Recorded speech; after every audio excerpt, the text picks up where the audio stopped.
Former President Donald Trump has been indicted again, accused of mishandling classified documents, obstruction, and other crimes. The current frontrunner for the 2024 GOP presidential nomination is already facing 34 state-level felony charges in a separate case, and other investigations are still going on. Natalie Brand breaks down the new details. The Department of Justice has unsealed the 49-page indictment issued by a federal grand jury in Miami against former President Donald Trump. We have one set of laws in this country, and they apply to everyone. Applying those laws, collecting facts, that's what determines the outcome of an investigation. Nothing more and nothing less.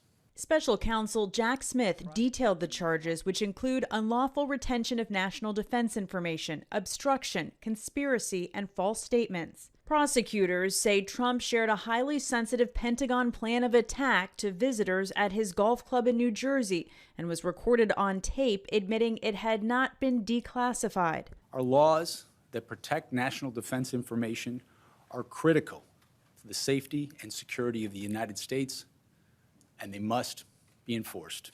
The criminal case against the former president stems from the 15-month effort by the federal government to retrieve records he had at his Mar-a-Lago estate. During a search of the property last August, federal investigators seized more than 300 records, including classified documents and some marked top secret. We've never seen anything quite like this. David Weinstein is a former federal prosecutor in the Southern District of Florida. When it gets set for trial, it's not really that complicated. It's about documents that were possessed, and there will be legal arguments concerning whether or not he had the power to possess them, whether he had the power to declassify them, and those are arguments that will be made before the trial gets started. Trump calls the case the boxes hoax. His first court appearance is scheduled for Tuesday in Miami. They come after me because now we're leading in the polls again by a lot, against Biden and against the Republicans by a lot. The case will play out as GOP presidential primary season heats up, with Trump already fundraising off the indictment.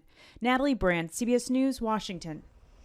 On social media, Trump has been accused, or has accused, I should say, the Biden administration of weaponizing the Justice Department. President Biden insisted the department acts independently. So this is just one of many legal battles for the former president. In March, a grand jury in New York indicted Trump on 34 counts of falsifying business records.